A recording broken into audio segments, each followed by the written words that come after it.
In this tutorial, we are going to explore a very useful method from Python set class, which is the difference method. This method is typically used to identify elements present in one set but not in another.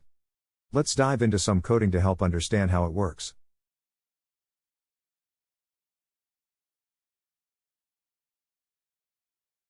In the code above, we first created two sets, set1 and set2. We then use the difference method on set1, passing in set2 as an argument. This will return a set which contains elements that are in set1 but not in set2. As you can see from the output, the numbers 1, 2, and 3 are in set1 but not in set2, which is what our difference set contains.